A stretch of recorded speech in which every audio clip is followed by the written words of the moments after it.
Good morning friends. आज आपण पाहूया आधुनिक महाराष्ट्राचा इतिहास. 19व्या शतकामध्ये प्रारंभ काळातील महाराष्ट्राची सामाजिक, आर्थिक आणि राजकीय स्थिती पाहू. फर्ग्युसन कॉलेजचे पहिले प्राचार्य होते वामन आपटे. 1829मध्ये लॉर्ड बेंटिंकने सतीप्रथा बंद केली होती. 1853मध्ये मुंबई शहरामध्ये रघुनाथ जनार्दन आणि विधवा चिमणाबाई या गोंड सारस्वत जातीतील पहिला पुनर्विवाह झाला होता. कुणाचा? रघुनाथ जनार्दन आणि चिमणाबाई यांचा. कोणत्या जातीतले होते ते? गोंड जातीतले. गुलाम व्यक्ती कुणबी होते आणि स्त्री होती कुणबीन. ओके, कुणबीन. आता 1713 ते 1818मध्ये पेशवाई यांचा काळ होता तो. 1713 ते 1818पर्यंत. बाळाजी विश्वनाथ यांचा काळ होता 1713 ते 20पर्यंत. पहिले बाजीराव पेशवा होते 1720 ते 39पर्यंत. बाजीराव आणि नानासाहेब पेशवे 1740 ते 61 या काळामध्ये. माधवराव पेशवे 1761 ते 1772. नारायणराव पेशवा 1772 ते 73. सवाई माधवराव 1774 ते 95. आणि दुसरा बाजीराव पेशवा 1796 ते 1818पर्यंत. सर्वात कमी काळ नारायणराव पेशवा 1772 ते 73पर्यंत. पहिले इंग्रज मराठा युद्ध झाले होते. सुरतचा तह 1775मध्ये झाला होता. सुरतचा तह कधीच आहे? 1775. पुरंदरचा तह 1776.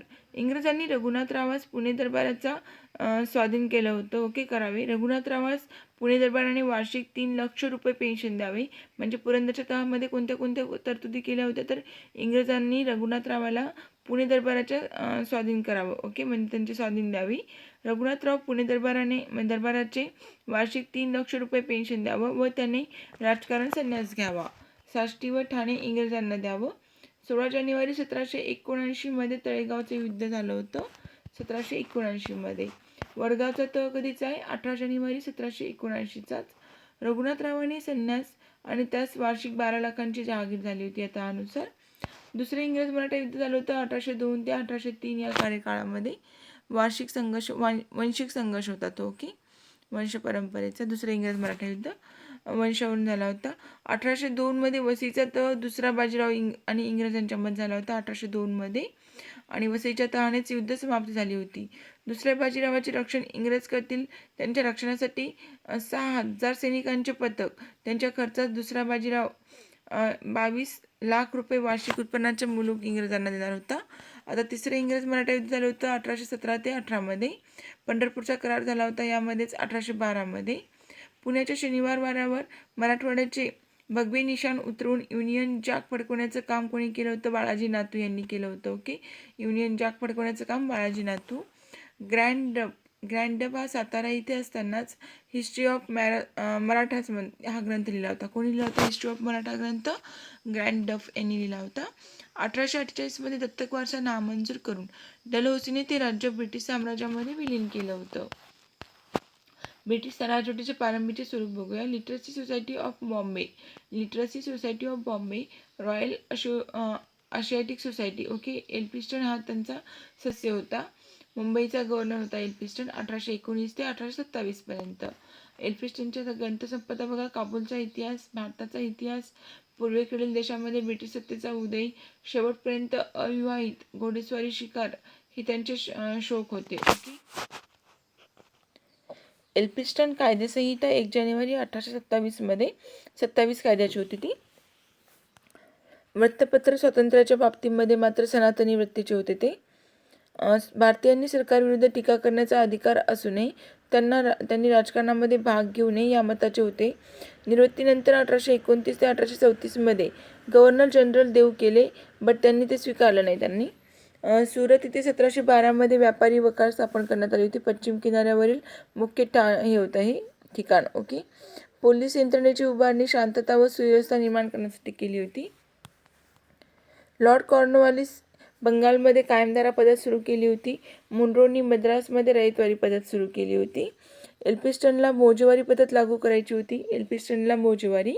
मालवारीचा स्वीकार नाही केला कारण ग्रामपंचायत संस्था विस्कळीत होऊ द्यायची नव्हती. त्यांच्या निवृत्तीनंतर मुंबई प्रांतामध्ये रयतवारीचा वापर करण्यात आला होता. जॉन माल्कम यांच्याबद्दल 1827 ते 1830 हा कार्यकाळ आहे त्यांचा. जनतेच्या सामाजिक आणि धार्मिक जीवनामध्ये हस्तक्षेप करायचा नाही अशी भूमिका घेतली होती. महाबळेश्वरला थंड हवेच्या ठिकाणाचा दर्जा दिला होता जॉन माल्कम यांनी. यांची ग्रंथसंपदा बघा, पॉलिटिकल हिस्ट्री ऑफ इंडिया आणि मेमॉर्स ऑफ सेंट्रल इंडिया 1826मध्ये. 1830मध्ये हॉर्टिकल्चरल सोसायटीची स्थापना केली होती. हॉर्टिकल्चर सोसायटीची स्थापना 1830मध्ये. रयतवारी पद्धत थॉमस मुनरो यांनी मुंबई आणि मद्रास प्रांतामध्ये सुरू केली होती. 1772 पासून मद्रास प्रांतामध्ये झाली ती. या पद्धतीमध्ये शेतकरी व सरकार यांचा प्रत्यक्ष संबंध येत होता. शेतकरी जमीन शेतसारा देण्यात काही वर्ष चुकला जमीन जमीन मात्र ते मग गव्हर्नमेंट घेणार होती. जर त्याने काही वर्ष शेतसारा दिला नाही तर जमीन कोणाकडे? गव्हर्नमेंटकडे. रयतवारीचा पहिला प्रयोग इंदापूर जिल्ह्यामध्ये, पुण्यामध्ये तर इंदापूर तिथे केला होता. रयतवारीचा पहिला प्रयोग म्हणलं तर इंदापूर. 1815मध्ये बॉम्बे एज्युकेशन सोसायटी एल्फिन्स्टन यांनी स्थापन केली होती. 1815मध्ये. रयतवारी पद्धत आणि शेतकरी संबंध कसे होते? तर शेतकरी व सरकारी यांच्यामध्ये मध्यस्थ असं कोण नव्हतं. डायरेक्टली शेतकरी सरकारला सारा भरायचे, शेतसारा भरायचे. आणि यांचा शेतसारा निश्चित नव्हता, उत्पादनावर अवलंबून होता रयतवारी पद्धतीचा. म्हणून रयतवारी पद्धतीला चांगली पद्धत असं म्हणतात. इनाम म्हणजे त्या तुलनेमध्ये इनाम कमिशन 1828मध्ये आलं होतं. जमीन बळकावण्याचं कमिशन होतं. मुंबई प्रांतातील या इनाम जमिनीची मालकी व शेतसारा माफी यांची चौकशी करण्यासाठी मुंबई सरकारने 1828ला इनाम कमिशन नेमलं होतं. सारा माफीतून सूट मिळालेल्या जमिनीवर सारा आकारण्याचा निर्णय घेण्यात आला होता आणि त्यामुळे 37 लाख रुपयांची भर झाली होती. 1820मध्ये society for the promotion of education of the poor Elphinstone यांनी देशी भाषेतून शिक्षण देण्यास प्रारंभ केला होता. बॉम्बे एज्युकेशन सोसायटीची स्थापना कधीची आहे? 1816ची. याचा उद्देश काय होता बॉम्बे एज्युकेशन सोसायटीचा? 1816मध्ये ब्रिटिशांच्या नियंत्रणाखाली असलेल्या प्रदेशातील जनतेला शिक्षणाचा प्रसार करणे. जनतेमध्ये शिक्षणाचा प्रसार करणे. 1824मध्ये एल्फिन्स्टन हायस्कूल स्थापन करण्यात आलं होतं आणि 1835मध्ये Elphinstone college. Bombay native and school book society 1820मध्ये मुंबईमध्ये स्थापन केली होती. शिक्षणासाठी निधी जमा करणे हे उद्दिष्ट होतं. भारतीय भाषेतून ग्रंथनिर्मितीला चालना देण्याचे पण कार्य केलं होतं Bombay native and school book सोसायटीने. लोकशिक्षण समितीची स्थापना 1823ची आहे. शिक्षणविषयक माहितीचे या समितीने संकलन करावे. 1813च्या कायद्यानुसार 1 लाख याच समितीकडे देण्यात आले होते दिल्ली आग्रा इथं भरण्यात आलं होतं महाविद्यालय. संस्कृत कॉलेज 1821मध्ये एल्फिन्स्टन यांनी संस्कृत पाठशाळा सुरू केली होती. याच्यामध्ये वैद्यक, तर्क, न्याय, व्याकरण, ज्योतिष इत्यादी विषय शिकवले जायचे. 1837मध्ये मराठी भाषेचा समावेश करण्यात आला होता. 1837मध्ये स्टार्टिंगला मात्र वैद्यक, तर्क, न्याय, व्याकरण, ज्योतिष हेच विषय होते. 1851मध्ये इंग्रजीला प्राधान्य, पुढे संस्कृत कॉलेज, पुणा कॉलेज झालं होतं नामांतरण. 1861मध्ये इंग्रजी उच्च शिक्षण डेक्कन कॉलेजमध्ये इंग्रजी उच्च शिक्षण आणि मराठी उच्च शिक्षण म्हणलं तर व्हर्नॅक्युलर कॉलेज होतं. पण व्हर्नॅक्युलर कॉलेज हे नंतर बंद पडलं होतं आणि 1865मध्ये ट्रेसिंग कॉलेज ऑफ मेन झालं होतं. आता इंग्रजी शिक्षणासाठी म्हणलं तर डेक्कन कॉलेज आणि मराठी उच्च शिक्षण म्हणलं तर व्हर्नॅक्युलर कॉलेज येतं. ग्रँड मेडिकल कॉलेजची स्थापना 1845मध्ये करण्यात आली होती. बोर्ड ऑफ एज्युकेशन इंग्रजी माध्यमांना शाळाचे जाळे पसरविण्याचा प्रयत्न केला होता. अमेरिकन मिशनरी सोसायटी 1824मध्ये मुंबई इलाक्यात पहिली मुलींची शाळा सुरू केली होती अमेरिकन मिशनरीने 1824मध्ये. 1834मध्ये विल्सन कॉलेज स्थापन करण्यात आलं होतं मुंबईमध्ये 1834मध्ये. चार्ल्स वूडचा खलिता कधीचा आहे? 1854चा. प्रमुख तरतुदी काय होत्या चार्ल्स वूडच्या खलित्यामध्ये? तर माध्यमिक शिक्षणापर्यंत मातृभाषेतून शिक्षण द्यावं, उच्च शिक्षणाचे इंग्रजी माध्यम असावे. 1855मध्ये मुंबईमध्ये कॉलेजची स्थापना करण्यात आली होती. कोलकाता विद्यापीठ 24 जानेवारी 1857ला, मुंबईमध्ये विद्यापीठ 18 जुलै 1857, मद्रासमध्ये 5 सप्टेंबर 1857. कसा क्रम लागतो? कोलकाता, मुंबई आणि मद्रास.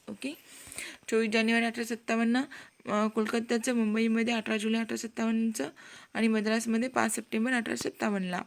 हंटर कमिशन 1882 ते 83मध्ये आलं होतं.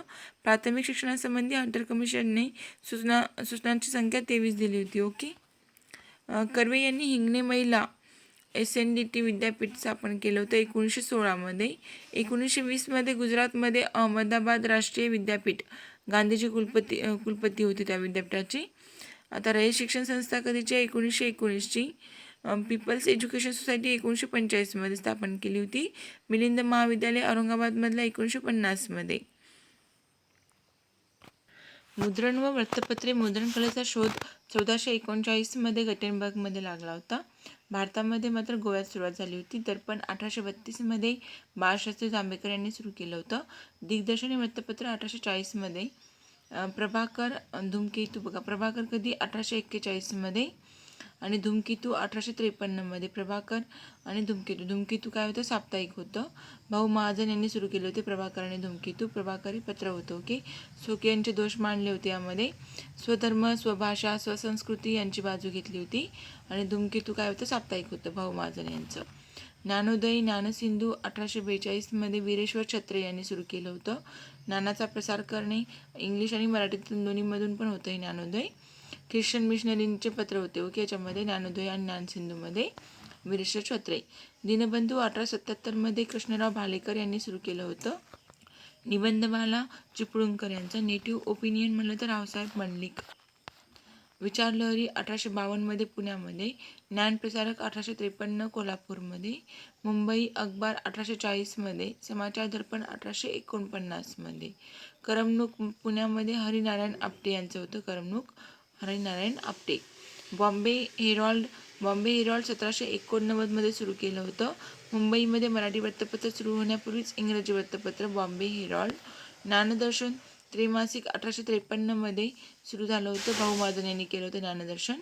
निबंधमाला 24 जानेवारी 1874मध्ये चिपळूणकर यांनी सुरू केली होती. इंदुप्रकाश 1862मध्ये विष्णू परशुराम पंडित. इंदुप्रकाश म्हणलं तर विष्णू परशुराम पंडित. द्विभाषी होतं ते. सामाजिक सुधारणेचा पुरस्कार केला होता. विधवा विवाह, स्त्री शिक्षण. पुढे लोकमान्य त्यामध्ये विलीन झाले होते. अरुणोदय ठाण्यामधून 1866मध्ये काशीनाथ फडके यांनी सुरू केलं होतं. या पत्राने बातमीदार नेमण्याची प्रथा सुरू केली होती. बातमीदार नेमण्याची प्रथा कोणी सुरू केली होती? अरुणोदय या वृत्तपत्राने. ठाण्यामध्ये 1866मध्ये सुरू झालं होतं. काशीनाथ फडके यांनी केलं होतं. नेटिव्ह ओपिनियन हे 4 जानेवारी 1864मध्ये इंग्रजीमध्ये, 1 जुलै 1866ला मराठीमध्ये. कुणाचं नेटिव्ह ओपिनियन? तर विश्वनाथ नारायण मंडलिक यांचं. नारायण परांजपे, हरिभाऊ परांजपे यांचं लेखन यामध्ये आहे. रमाबाई खटल्यामध्ये सनातनी विचारसरणीला पाठिंबा दिला होता नेटिव्ह ओपिनियन यांनी.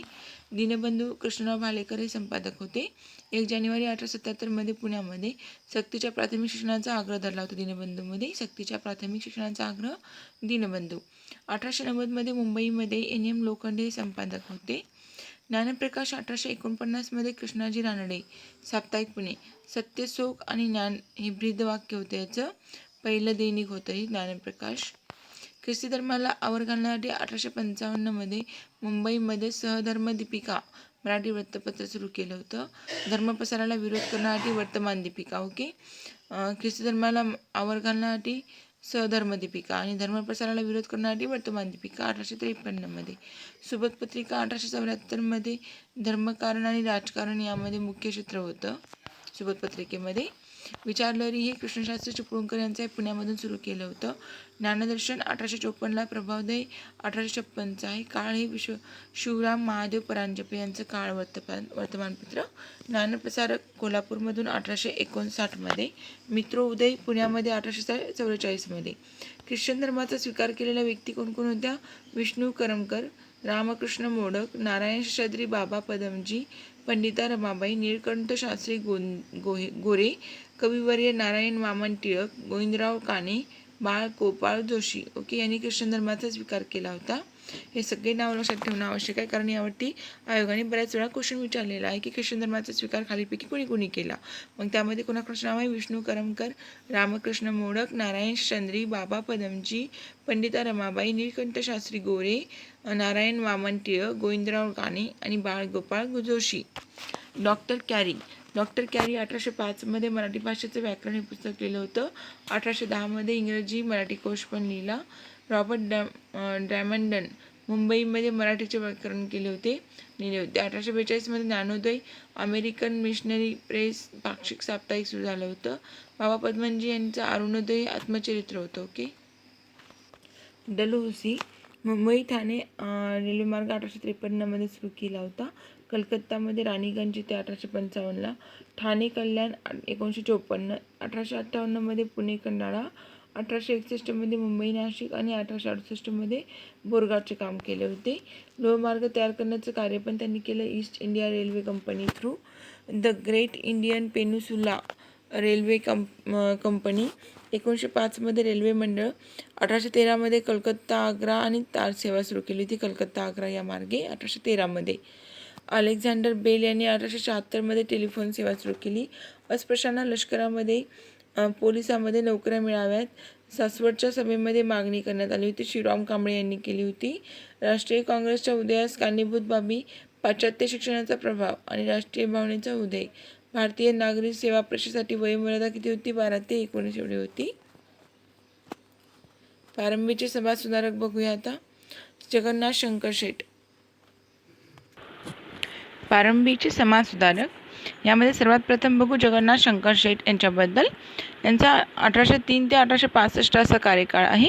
यांचं पूर्ण नाव होतं जगन्नाथ शंकर शेट मुरकुटे. मुरकुटे हे त्यांचं मेन आडनाव. मुंबईचे शिल्पकार म्हणून ते ओळखले जातात. आचार्य अत्रे यांनी यांना मुंबईचा अनभिषिक्त सम्राट असं म्हटलं. यांचा जन्म झाला होता 10 फेब्रुवारी 1803मध्ये ब्राह्मण सोनार, ठाणे मुरबाड. वडिलांची जवाहिराचा व्यवसाय होता, जवाहिराचा. ओके, मोठी संपत्ती होती त्यांची. यांनी भूषवलेली पदे बघा. मुंबईमध्ये बोर्ड ऑफ एज्युकेशनचे 1850 ते 56 या काळामध्ये सदस्य होते ते. महाराष्ट्रामध्ये यांच्याच काळामध्ये 1824मध्ये एल्फिन्स्टन स्कूल आणि 1834मध्ये एल्फिन्स्टन कॉलेज सुरू झालं होतं. ब्रिटिशांचा जस्टिस ऑफ पीस जनतेला न्याय मिळावा म्हणून राजाने नेमलेला प्रतिनिधी म्युनिसिपल कम्युनिकेशन सदस्य होते ते. GIP रेल्वे संचालक मंडळ सदस्य पण होते. यांचं शैक्षणिक कार्य बघा. विद्यादानाशिवाय आमच्या लोकांचा विकासच होणार नाही असं त्यांनी स्पष्ट मत होतं त्यांचं. 1822मध्ये बॉम्बे नेटिव्ह एज्युकेशन सोसायटीची स्थापना करण्यात आली होती. शिक्षणाचा प्रसार व्हावा यासाठी भारतीय माणसाने मुंबई शहरामध्ये स्थापन केलेली पहिली संस्था होती बॉम्बे नेटिव्ह एज्युकेशन सोसायटी. त्यांचे सहकारी होते बाळशास्त्री जांभेकर, सदाशिवराव छत्रे यांचे सहकारी होते. Student literary and scientific society 1845मध्ये दादाभाई नौरोजी, भाऊदाजी लाड, विश्वनाथ मंडलिक हे संस्थापक होते. सौराबजी शापूरजी पण होते त्यामध्ये. सतीप्रथा बंद करण्यासाठी 18 जून 1823 रोजी एक विनंती अर्ज ब्रिटिशांना पाठवला होता. त्यावर राजाराम मोहन रॉय आणि जगन्नाथ शंकर शेट यांची साईन होती. ओके, 1855ला कॉलेज मुंबई स्थापन झालं होतं. मुंबईमध्ये संस्कृतचे शिक्षण बंद करण्याचा सरकारच्या निर्णयाविरुद्ध लढा दिला होता. जगन्नाथ शंकर शेट शिष्यवृत्तीची स्थापना त्यांचा मुलगा विनायक यांनी सुरू केली होती ती. 1861मध्ये मुंबई विधिमंडळावर निवड होणारे ते पहिलेच हिंदी सदस्य होते. भारतातील महाराष्ट्रातील पहिली राजकीय संघटना बॉम्बे असोसिएशन आहे ती 26 ऑगस्ट 1852ला स्थापन झाली होती. सभेच्या बैठकीचे अध्यक्ष होते नाना शंकर शेट हे. सर रॉबर्ट ग्रँट यांच्या सन्मानार्थ मुंबईमध्ये ग्रँट कॉलेज स्थापन केलं होतं त्यांनी. मुंबई प्रांतात शिक्षणाची पायाभरणी केली जगन्नाथ शंकर शेट यांनीच. 5,000 रुपयाची देणगी रॉयल असोसिएटिक सोसायटीला दिली होती त्यांनी. 1857मध्ये मुंबई मराठी नाटकांसाठी बादशाही नाट्यसंग्रह बांधलं होतं. पर्वतीचा रस्ता पण यांनीच बांधलेला आहे. जनतेचे काही दुःख सरकारच्या नजरेस येत नाही, ते सरकारच्या नजरेस आणून द्यावीत व रयतेच्या सुखाकरिता सरकारला सर्व गोष्टी सहाय्य करावे हे या संस्थेचा मेन उद्देश होता. ओके, बॉम्बे असोसिएशनचा. हिंदी लोकांना कायदेमंडळात प्रतिनिधित्व मिळावं यासाठी भरपूर प्रयत्न केला होता त्यांनी. मुंबई इलाक्याच्या कायदेमंडळाच्या पहिल्या सदस्याचा मान नाना शंकर शेट यांनाच मिळाला होता. Bank of eastern India, okay, agree horticulture and geographical सोसायटीच्या स्थापनेमध्ये त्यांनी पुढाकार घेतला होता. जलवाहतुकीच्या साधनांचा विकास व्हावा यासाठी बॉम्बे स्टीम नेव्हिगेशन कंपनी स्थापन केली होती. त्यांचा मृत्यू 13 जुलै 1865मध्ये झाला होता. बाळशास्त्री जांभेकर यांच्याबद्दल बघू. यांचा कार्यकाळ 1812 ते 1846 पर्यंत. पहिले समाज प्रबोधनकार म्हणतात त्यांना. आधुनिक महाराष्ट्राच्या सामाजिक जीवनाची गंगोत्री. यांचा जन्म झाला होता पोंभुर्ले सिंधुदुर्गमध्ये 1810मध्ये आणि मृत्यू 1846मध्ये. शालेय शिक्षण घेत असताना विद्यार्थी दशेमध्ये 15 रुपये पगारावर गणिताचे अध्यापक म्हणून त्यांनी काम केलं होतं. बॉम्बे नेटिव्ह एज्युकेशन सोसायटीचे डेप्युटी सेक्रेटरी होते ते. अक्कलकोटच्या युवराजचे शिक्षक म्हणून पण त्यांची नेमणूक झालेली होती. कानडी भाषा शिकवत असत ते. फ्रेंच, लॅटिन, ग्रीक भाषेचे ज्ञान, कानडी, तेलुगू, बंगाली, फारसी. विद्यार्थी दशेतच त्यांनी मॅथचे प्राध्यापक पण बनले होते. 1834मध्ये एल्फिन्स्टन कॉलेजमध्ये पहिले मराठी भाषाचे प्राध्यापक होते. गणित, फिजिक्स, खगोलशास्त्र ते शिकवत असत. ओके. बालविवाह, पुनर्विवाह, सतीप्रथा याबद्दल कायदे निर्माण करणारे. ओके, सर्वप्रथम कोण होते? जांभेकरच होते. ते स्त्री शिक्षणाचे पहिले पुरस्कर्ते जांभेकरच होते. यांचं वाङ्मयातील कार्य बघू आपण. बाल व्याकरण त्यांनी 1836मध्ये, सार संग्रह 1837मध्ये, हिंदुस्थानचा इतिहास 1846ला, इंग्लंड देशांची वखार 1832ला, हिंदुस्थानचा प्राचीन इतिहास 1849मध्ये, मृत्यूनंतर प्रकाशित झाला होता हिंदुस्थानचा प्राचीन इतिहास, नीतिकथा 1838मध्ये. जांभेकरांनी शिलालेख व ताम्र पांडावरील लिहिलेले लेख रॉयल एशियाटिक सोसायटीमध्ये नियतकालिकेमध्ये प्रसिद्ध झाले होते. जांभेकरांनी जे शिलालेख आणि ताम्रपटावरती लेख लिहिले होते ते कशामध्ये? रॉयल ऑफ एशियाटिक सोसायटीमध्ये प्रसिद्ध झाले होते. पहिले इतिहास संशोधक अशी त्यांची ओळख आहे. इंग्रजी शिक्षणाचे समर्थक होते. नेटिव्ह इम्प्रुव्हमेंट सोसायटीची त्यांनी स्थापना केली होती. दर्पण 6 जानेवारी 1832मध्ये पहिलं भारतातलं इंग्लिश आणि मराठी वर्तमानपत्र म्हणलं तर दर्पण येतं. जांभेकरांनी सुरू केलेलं 8 पानांचं वर्तमानपत्र होतं. उद्देश होता स्वदेशी लोकांमध्ये विदेशी विद्यांचा अभ्यास जास्त व्हावा, देशांची समृद्धी आणि लोकांचे कल्याण व्हावे. द्विभाषिक होते ते, मराठी आणि इंग्रजी दोन्ही याच्यामध्ये दर्पण छापलं जायचं. द्विभाषिक, मराठी आणि इंग्रजी. दर्पणपत्रातून त्यांनी समता व व्यक्ती स्वातंत्र्य या तत्वावरती समाजाची पुनर्रचना करण्याचा प्रयत्न केला होता. 20 जून 1840मध्ये पण ते बंद पडलं होतं. म्हणून मग नंतर दिग्दर्शन हे मासिक सुरू झालं होतं. त्यांच्याबद्दल जांभेकरांबद्दल शशांतील प्रकरण घडलं होतं. प्रशासनामध्ये भारतीय लोकांना दाखल करून घ्यावे असा विचार या पत्रामार्फत मांडला जात असे.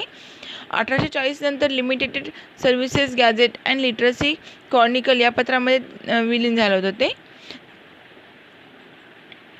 1840 साली जांभेकरांना सर जेम्स केनॉर्क यांनी जस्टिस ऑफ द पीस ही पदवी दिली होती. कोणी? कर्नाक यांनी. दिग्दर्शनच्या प्रस्तावनेतील लेखामुळे त्यांना ही पदवी भेटली होती, justice of the peace. Dadabhai Naoroji अद्वितीय विद्वान पंडित, भारतातील अवाचीन विद्यामुकुटपणी होते ते. वृत्तपत्रीय क्षेत्रामध्ये कार्य करण्याची जबाबदारी, प्रेरणा त्यांना राजाराम मोहन रॉय यांच्याकडून मिळाली होती. विद्याभिलासी होते. विद्या अभ्यास करा, लोकांना शिक्षण द्या. जगन्नाथ शंकर सेठ यांना ख्रिस्ती मिशनरीच्या तावडीतून सोडवलं होते, जगन्नाथ शंकर सेठ यांना. दादोबा पांडुरंग तरखडकर यांच्याबद्दल बघू. यांचा कार्यकाळ 1814 ते 1882मध्ये. यांनी परमहंस सभा स्थापन केली होती. मराठीचे व्याकरणकर्ते असे त्यांना म्हणतात. जन्म झाला होता 9 मे 1814ला मुंबईमध्ये. 1857मध्ये अहमदनगरमध्ये भिल्लाचे बंड त्यांनी मोडून काढले होते. तेव्हा त्या डेप्युटी कलेक्टर होते अहमदनगरचे. या एकंदर कामगिरीचा विचार करून सरकारने त्यांना राव बहादूर ही पदवी दिली होती. दादोबा पांडुरंग तरखडकर यांना राव बहादूर पदवी दिली होती. मानव धर्मसभा 20 जून 1844मध्ये सुरतमध्ये स्थापन केली होती. दादोबा पांडुरंग, दुर्गादास मेहता, मोतीराम दलपतराय हे त्यामध्ये सहभागी होते. ईश्वर एकच असून तो पूज्य व निराकार आहे. जातीभेद मानू नका. व्यक्तीचे श्रेष्ठत्व गुणाकार अवलंबून असतं, कर्मावर नसतं. ओके, गुणावरती अवलंबून असतं, ते कर्मावरती नसतं. परमहंस सभा 1849मध्ये स्थापन झाली होती. या परमहंस सभेवरती ख्रिश्चन धर्माचा प्रभाव होता. आर जयकर, भिको बादात चव्हाण, लक्ष्मण शास्त्री दळवे, आत्माराम अँड पांडुरंग, दादोबा पांडुरंग, मोरोबा विनोबा, मदन श्रीकृष्ण हे लोक होते परमहंस सभेमध्ये. बॅरिस्टर रामकृष्ण बाळकृष्ण जयकर बरीच वर्ष अध्यक्ष होते त्याचे. परमहंस सभा नंतर प्रार्थना सभा 1867मध्ये. ओके. जगतवासी आर्य या टोपण नावाने धर्मविवेचन पुस्तकात त्यांनी लिहिली होती. त्यांना मराठी व्याकरणाचे पाणिनी असेही म्हणतात. ज्ञानप्रसारक सभा 1848मध्ये मुंबईमध्ये सुरू केली होती. एल्फिन्स्टनच्या काही विद्यार्थ्यांकडून स्थापना झाली होती. दादोबा पांडुरंग हे अध्यक्ष बनले होते. याचा उद्देश होता आपल्या देशबांधवांमध्ये ज्ञानाचा प्रसार करणे, सामाजिक जागृती घडवून आणणे. मराठी भाषेचे व्याकरण त्यांनी 1836मध्ये लिहिलं होतं. यमुना पर्यटन या बाबा पद्मनजी यांनी लिहिलेल्या कादंबरीवर दादोबांनी पुनर्विवाह विषयक संस्कृत भाषेमध्ये लेख लिहिला होता. परमहंसिक ब्रह्मधर्म 20 कविताबद्ध ग्रंथ होता. लोकितवादी गोपाळ हरी देशमुख 1823 ते 1892 असा कार्यकाळ त्यांचा. 18 फेब्रुवारी 1823मध्ये रत्नागिरी जिल्हा पावस इथे जन्म झाला होता. ग्रंथसंपदा बघा. हिंदुस्थानचा इतिहास ठाण्यामध्ये 1872मध्ये, लंकेचा इतिहास त्यांनी पुण्यामध्ये 1888मध्ये लिहिला होता आणि लक्ष्मीज्ञान 1849मध्ये. लोकितवादींनी भाऊ महाजन यांच्या प्रभाकर पत्रातून शतपत्रे लिहिली होती. त्यातूनच त्यांनी हिंदुस्थानच्या भौतिक, सामाजिक व धार्मिक अधोगतीची तर्ककठोर मीमांसा केली होती. एकूण 108 शतपत्रे होती ती. डॉक्टर आंबेडकरांनी बहिष्कृत भारत या नियतकालिकांमधून सुद्धा ते प्रकाशित केली होती. लोकितवादी पुनर्विवाहाचे पुरस्कर्ते होते. विभक्त कुटुंब पद्धतीचे आग्रही होते.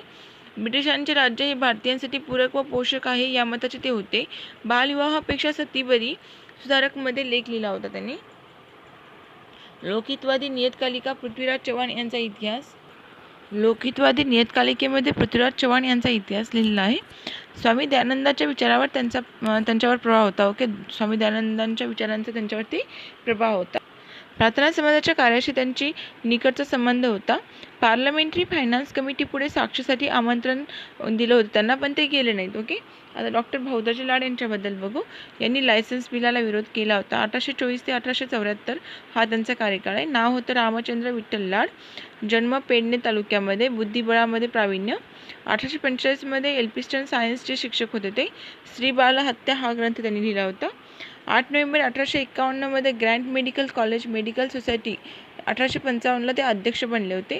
बॉम्बे असोसिएशनचे ते चिटणीस म्हणून कार्य करत होते. कागदाच्या निर्मितीसाठी the Bombay paper manufactured company त्यांनी स्थापन केली होती. मुंबई वाचनालय चळवळीचे ते उद्गाते होते. मुंबई वाचनालय चळवळीचे उद्गाते म्हणलं तर कोण असणार आहे?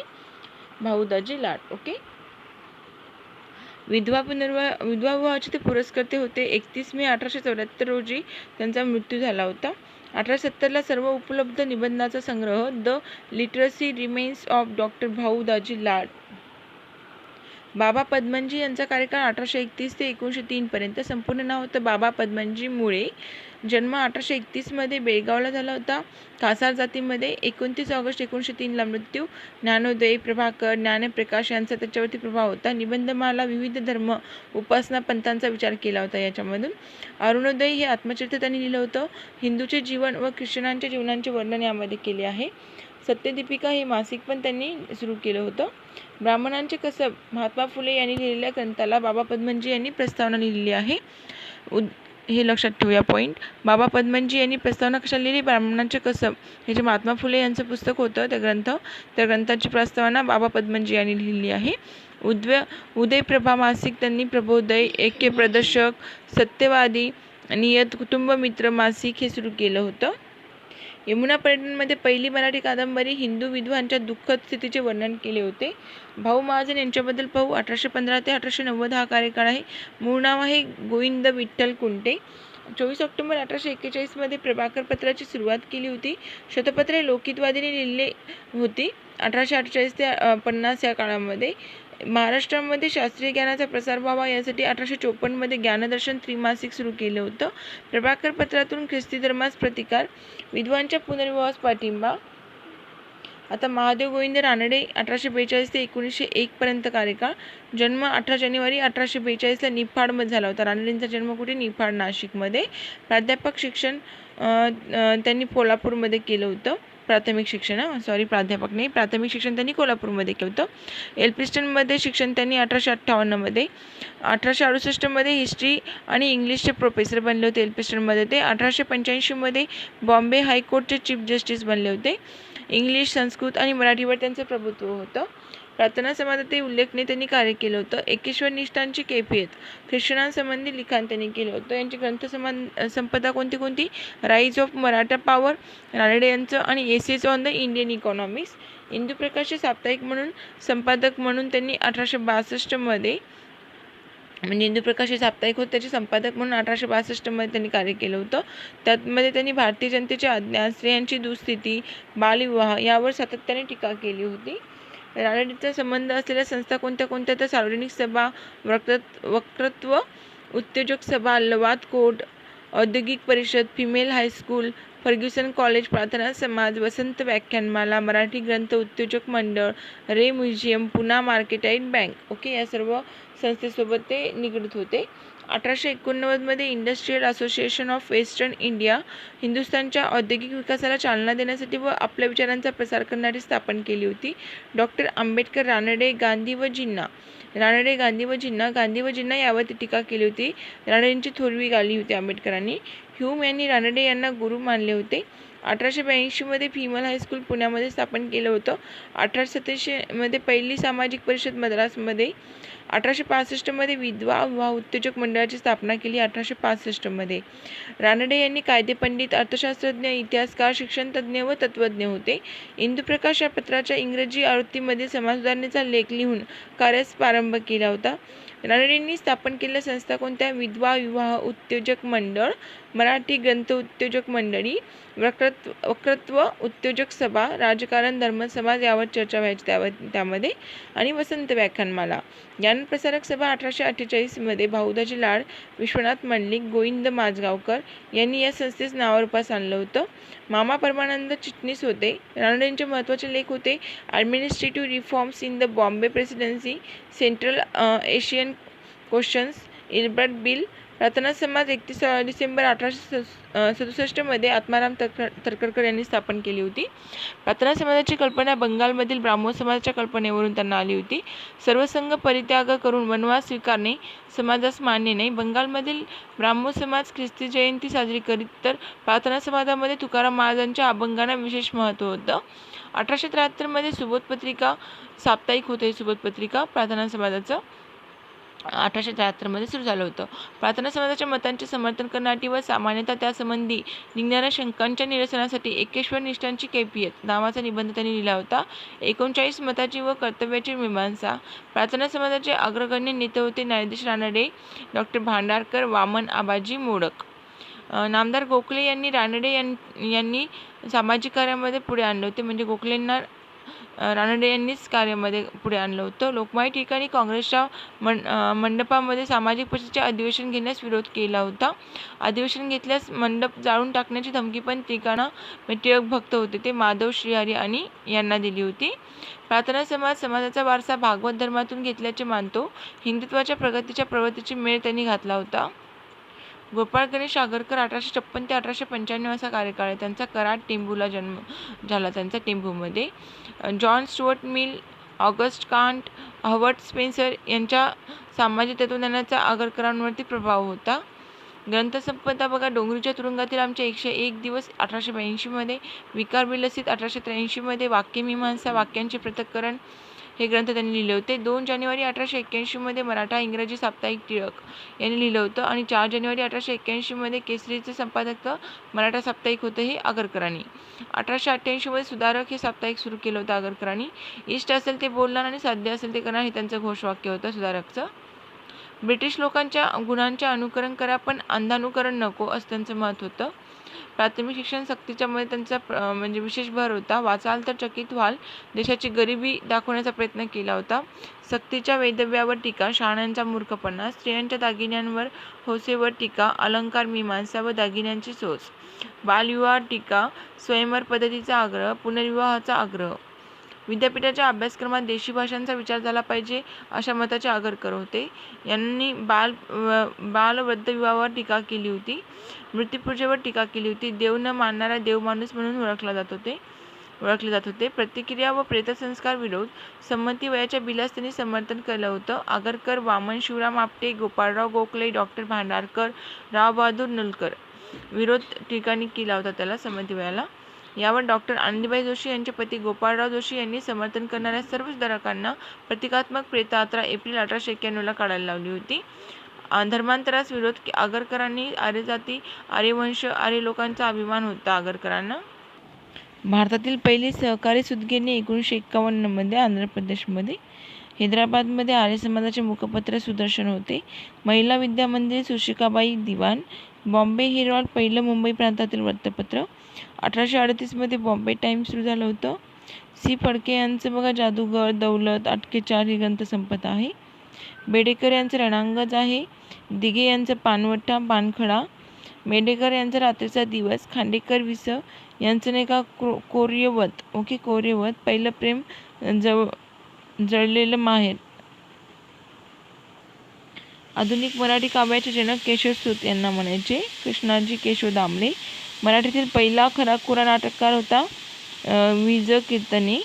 1843 मध्ये विष्णुदास भावे, सीता स्वयंवर. महाराष्ट्रात शिक्षण आणि संस्कृती या टॉपिकसाठी आधुनिक महाराष्ट्र इतिहास प्रथम वर्ष. अकोला करार 8 ऑगस्ट 1947 मध्ये झाला होता. धनंजयराव गाडगे यांच्या योजनेवर आधारित होता अकोला करार. तरतुदी होत्या संयुक्त महाराष्ट्र प्रांतामध्ये महाविदर्भ प्लस पश्चिम महाराष्ट्र प्रांत तयार करणे, 2 प्रांतांना स्वतंत्र कायदेमंडळ मंत्रिमंडळे, 2 वरिष्ठ न्यायालय, उपप्रांतांच्या कायदेमंडळाच्या निवडणुका स्वतंत्रपणे, संपूर्ण प्रांतासाठी गव्हर्नर, दुय्यम गव्हर्नर, 11 लोकसेवा आयोग, 1948मध्ये JVP समिती स्थापन झाली होती. नेहरू, पट्टाभी, सिद्धरामय्या भाषावर प्रांतरचना मान्य केली होती. ही वेगळी नाही असं म्हटलं त्यांनी. कर्मवीर भाऊराव पाटील ग्रामीण शिक्षण चळवळीचे जनक होते. कुंभोज येथे जन्म झाला 22 सप्टेंबरला. जैन बोर्डिंगमध्ये त्यांनी वास्तव्य केलं होतं. 1909मध्ये दुहागाव विद्यार्थी आश्रम स्थापन केलं. इस्लामपूर अस्पृश्य विद्यार्थी इस्लामपूरमध्ये मूकनायकचे संपादक होते. व्यक्तींचा प्रभाव त्यांच्यावरती फुले, शाहू, गांधी यांचा होता. कराड 1919मध्ये सत्यशोधक परिषदेचे अधिवेशन भरले होते कराडमध्ये. रयत शिक्षण संस्थेची स्थापना त्यांनी 5 ऑक्टोबर 2019मध्ये श्रम, स्वावलंबन, समतेवर कार्य होतं ते. स्वावलंबी शिक्षण हेच आमचे ब्रीदवाक्य होतं त्याचं. बालंटरी शाळा यवतेश्वरला सुरू केली होती त्यांनी. शिक्षण घ्या, शहाणे व्हा, पालकांचे दारिद्र्य दूर करा अशी त्यांनी घोषणा टाकली होती. घोषणा केली होती. भाऊराव पाटील हे महाराष्ट्राचे बुकर टी वॉशिंग्टन असं भाऊराव पाटील यांना महाराष्ट्राचे बुकर टी वॉशिंग्टन असं म्हणतात. भाऊराव पाटील. पंजाबराव देशमुख पद्मभूषण त्यांना 1954मध्ये मिळालं होतं. पुणे विद्यापीठ डिलीट पदव्या भाऊराव पाटलांबद्दलच. आता पंजाबराव देशमुख यांचं आडनाव आहे कदम. अमरावती पापड इथे जन्म झाला होता त्यांचा 27 डिसेंबर 1898ला. श्री शिवाजी व्यायाम प्रसारक मंडळाची स्थापना केली होती 1926मध्ये त्यांनी. स्वामी श्रद्धानंद वसतिगृहाची पण स्थापना केली होती. हनुमान व्यायामशाळा 1914मध्ये. वैद्य बंधू, मोहाडे बंधू. अंबादेवी मंदिर सत्याग्रह 1927मध्ये अमरावतीमध्ये झाला होता. शिवाजी शिक्षण संस्थेची स्थापना 1932मध्ये छत्रपती राजाराम आणि हैदराबाद निजाम राजासाहेब पवार यांनी देणग्या दिल्या होत्या. 1920मध्ये शेतकरी संघाची स्थापना झाली होती. NM देशमुख हे अध्यक्ष बनले होते आणि देशमुख हे कार्यवाहक होते. घटना समितीवर सदस्य भाऊसाहेबांमार्फत. हैदराबादच्या मुक्तीलढा आणि स्वामी रामानंद तीर्थ भारतातील सर्वात मोठं संस्थान आहे. 82,000 स्क्वेअर किलोमीटर एवढं. 1,63,38,534 लोकसंख्या आहे तिथली हैदराबादची. हैदराबाद आर्य समाज केशवराव कोरटकर आणि वामनराव नाईक केशवराव जे होते ते अध्यक्ष होते. वाघमारे हे बलवंत मोफत वाचनालय सुरू केलं होतं औरंगाबादमध्ये त्यांनी. स्वामी रामानंद तीर्थ 1932मध्ये संन्यास आश्रम स्थापन केलं. टिळक, गांधीजी या विचारांचा प्रभाव होता त्यांच्यावरती. अंबाजोगाई इथे वेगेश्वर विद्यालय होतं. वंदे मातरम आंदोलन जे होतं 1938मध्ये झालं होतं. सावरकर, सुभाषचंद्र बोस आणि गांधीजींनी पाठिंबा केला होता. महाराष्ट्र परिषदेची अधिवेशनं कुठे झाली होती तर 1 जून 1937मध्ये परतूरमध्ये झालं होतं. गोविंदराव मानले अध्यक्ष होते. स्वागत अध्यक्ष होते घाटे. 2 जून 1938मध्ये लातूरमध्ये झालं होतं. श्रीनिवास शर्मा नळदुर्गकर हे स्वागत अध्यक्ष होते. 1941मध्ये उमरीला झालं होतं. म्हणजे परतूर, लातूर, उमरी आणि औरंगाबाद. उमरीला झालं होतं काशीनाथ वैद्य. 1943मध्ये औरंगाबादमध्ये श्रीहार नाईक, अक्र वाघमारे होते हे स्वागत अध्यक्ष. हैदराबाद स्टेट काँग्रेस 29 जून 1938मध्ये स्थापना झाली होती. सत्याग्रह सहाय्यक काँग्रेसनिस्ट मंडळ सेनापती बापट 1938मध्ये. हैदराबाद शहरातच निजामांवर बॉम्ब टाकण्याचे साहसी कृत्य त्यांनी नारायण पवार यांनी केलं होतं. ऑपरेशन पोलो 13 ते 17 सप्टेंबर 1948मध्ये जनरल राजेंद्र सिंह यांनी नेतृत्व केलं होतं. निजामांची शरणागती झाली होती. शिक्षा झाली नाही त्यांना. 50 लाख रुपये पेन्शन झालं होतं. हैदराबादच्या स्वातंत्र्य संग्राम व मराठवाडा ग्रंथ अनंत भालेराव यांनी लिहिला होता. बीडमध्ये आर्य समाजाची स्थापना पहिली शाखा स्थापन केली होती. बन्सीलाल श्यामलाल मराठवाडा आणि कर्नाटकामध्ये आर्य समाजाचे कार्य केले होते त्यांनी. नारायण स्वामी, मरदेव शास्त्री, शेषराव दिगंबर लाटकर, निर्वती रेड्डी, गणपतराव कापले ह्याच्यामध्ये होते. भारतातील पहिला कुळ वहित्याचा कायदा हैदराबाद राज्याने. हैदराबाद मुक्ती संग्राममध्ये हिंदू मुस्लिम लढा नव्हता तो. नेतृत्व प्रामुख्याने शिक्षक वर्गाने केलं होतं. स्त्रियांचा सहभाग पण होता त्यामध्ये. स्वामी रामानंद तीर्थ सिंदगी जन्मगाव होतं त्यांचं. व्यंकटेश भगवानराव खेडगेकर हे मूळ नाव. स्वामी रामानंद तीर्थ यांचं खेडगेकर हे मूळ आडनाव होतं. नारायण स्वामी 1932मध्ये संन्यास धर्माची शिक्षा घेतली होती. अखिल भारतीय संस्थांनी नेहरूंच्या अध्यक्षतेखाली नेतृत्व केलं होतं. एक भाषा एक प्रांत या मताचे होते ते. स्वामी रामतीर्थ ऑफ इन्स्टिट्यूट पीस केरळमध्ये स्थापन केलं जयप्रकाश नारायण आणि विनोबाजींनी. स्वामीजी हैदराबाद संस्थानाचे गौरवशाली आहेत म्हणून कोणी म्हणलं होतं? आकुशराव घोट यांनी म्हणलं होतं. महाराष्ट्राची निर्मिती झाली 1 मे 1960मध्ये. बॉम्बे रिकन्सिलिएशन दवा पोद्दार हे अध्यक्ष होते 28 जानेवारी 1940 संयुक्त महाराष्ट्र सभेचे. महाविदर्भ सभा ऑगस्ट 1940 रामराव देशमुख अध्यक्ष बनले होते.